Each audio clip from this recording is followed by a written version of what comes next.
আচ্ছা, তারাপীঠে হোটেল মালিক তো গ্রেফতার হলেন, কিন্তু তারপর যে প্রশ্নগুলো অজানা ছিল সেগুলোর উত্তর পাওয়া গেল। নতুন কোনো তথ্য, নতুন কিছু? তারাপীঠে আগুন বিভীষিকা। এসডিপিও রামপুরহাটের নেতৃত্বে গঠন করা হয়েছে 4 সদস্যের সেট। কিভাবে লাগলো হোটেলে আগুন, উত্তর খুঁজছেন সিটের তদন্তকারীরা। শতপ্রণোদিত মামলা রুজু করেছে পুলিশ। অনিচ্ছাকৃত খুন সহ একাধিক ধারায় রুজু হয়েছে মামলা।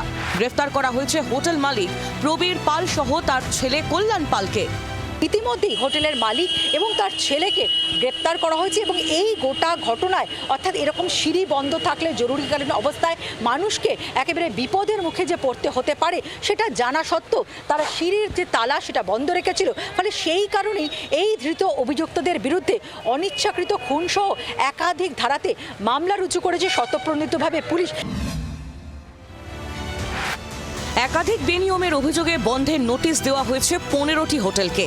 আদর্শ হোটেল, নকুল চন্দ্র লজ, সেলেন ভবন, গীতশ্রী গেস্ট হাউস, হরেকৃষ্ণ ভবন, গিরিধারী ভবন, বীরভূম লজ, ভোলানাথ ভবন, hotel Dev, Ananda Bhavan, Swastik Nibas hotel and lodge, Tapati lodge, Sandip lodge, Keshari lodge, Dutta ভবনকে নোটিশ দেওয়া হয়েছে। প্রিকশন আগে থেকেই নেওয়া উচিত। এরকম নয় যে একটা ঘটনা ঘটলো তারপরে 5 জন মিলে এসে ওটাকে ছাপিয়ে পড়লাম। হোটেলওয়ালাদের একটাই কথা আমার বলার, যে তারা যেন এত টাকা নিচ্ছে যখন, তারা সেরকম সেফটিও দেওয়ার সবার ব্যবস্থা করুক। অনেক হোটেলের কাছেই নেই ফায়ার সার্টিফিকেট, নেই পলিউশনের কাগজ, মানা হয় না দমকলের গাইডলাইনও। কৌশিকী অমাবস্যার আগেই ড্রিল করা হবে হোটেলগুলিতে।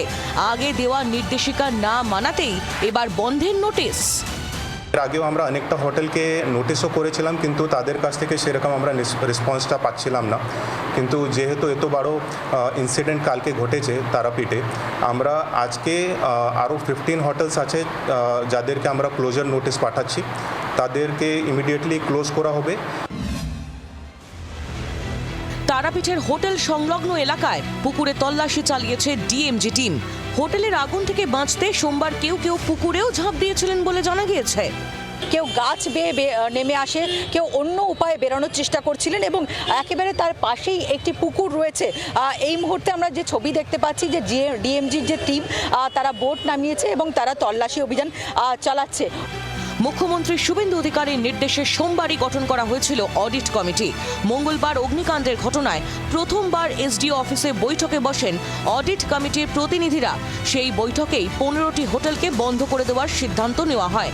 হোটেলের অগ্নি নিরাপত্তা ব্যবস্থা, বৈদ্যুতিক সংযোগ ও পরিকাঠামো সহ একাধিক বিষয় খতিয়ে দেখতে অডিট কমিটি ভাগ করা হচ্ছে 5 ভাগে। আমরা 5টা টিমের ফরমেশন করছি।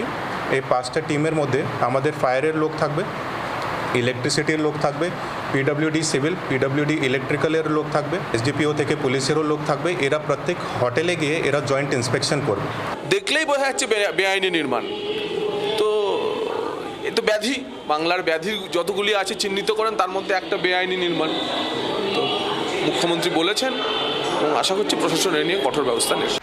তারাপীঠের বিদেশিনী হোটেলে অগ্নিকাণ্ডের ঘটনায় মৃতের সংখ্যা বেড়ে হয়েছে 9। এই ঘটনার যাতে না পুনরাবৃত্তি হয় সেই ব্যাপারেই কঠিন পদক্ষেপ নিচ্ছে রাজ্য সরকার।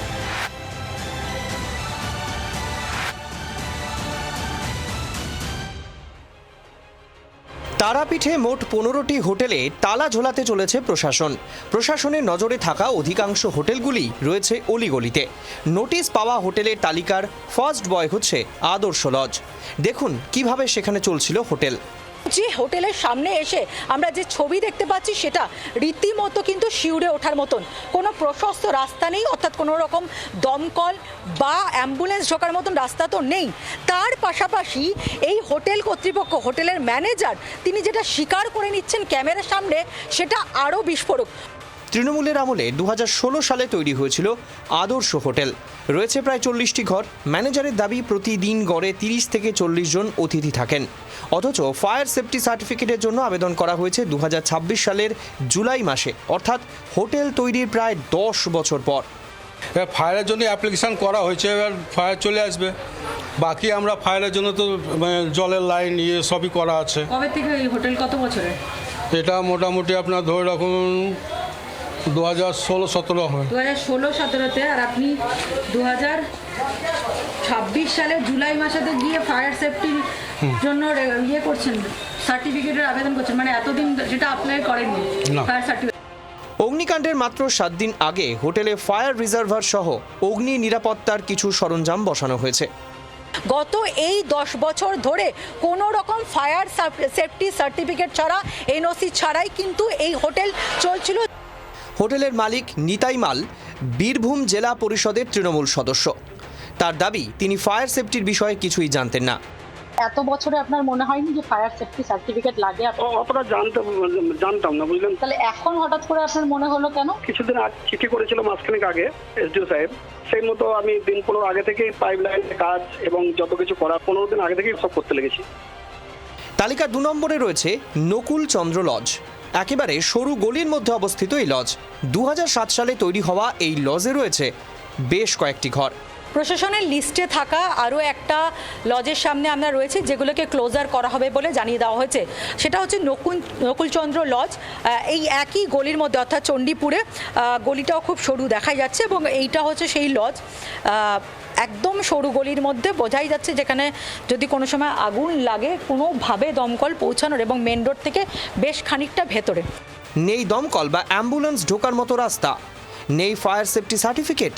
আমরা দেখতে পাচ্ছি কয়েকটা ফায়ার এক্সটিংগুইশার লাগানো রয়েছে, কিন্তু সেটাও মেয়াদ উত্তীর্ণ, তার কারণ 2025 সালে এক্সপায়ার হয়ে গেছে। লজ তৈরির প্রায় 19 বছর পর ফায়ার সেফটি সার্টিফিকেটের জন্য আবেদন করেছেন মালিক। ফায়ার সেফটি নর্মস কিছু আছে এখানে? ফায়ার সার্টিফিকেট আছে আপনার কাছে?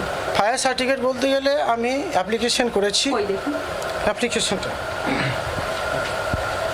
অ্যাপ্লিকেশনটা করেছি। কবে করেছেন? 27শে জুলাই 2026। 27শে জুলাই 2026 সালে আপনি অ্যাপ্লিকেশন করলেন। মমতা মণ্ডল আপনার স্ত্রী? আমার মিসেস। আচ্ছা, 2007 সাল থেকে আপনি লজ চালাচ্ছেন, আপনি 2026 সালে এসে অ্যাপ্লিকেশন করলেন, কোনো রকম ফায়ার সেফটির ব্যবস্থা করেননি এত বছর? না। 15টি হোটেলের ক্লোজার লিস্টে নাম রয়েছে গীতশ্রী গেস্ট হাউসের। প্রায় বছর 10 আগে এই গেস্ট হাউসটি প্রথমে ছিল একটি বাড়ি, ছিল মাত্র 2টি ঘর। পরবর্তী সময়ে ধাপে ধাপে বাড়িয়ে বর্তমানে সেখানে রয়েছে মোট 8টি ঘর। এখানেও রয়েছে অগ্নি নিরাপত্তা নিয়ে নানা প্রশ্ন। আমার নলেজে ছিল না স্যার, ম্যাডাম, কেননা আমি এই বিষয়ে পড়াশোনা বা উচ্চশিক্ষিত নয়।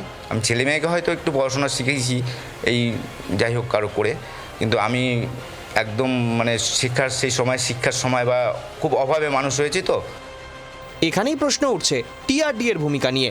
বছরের পর বছর ধরে কি করছিলেন টিআরডি এর আধিকারিকরা?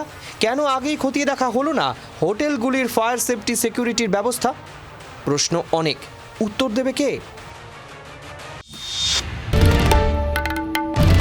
বাংলার আওয়াজ, বাঙালির আবেগ, জি 24 ঘন্টা।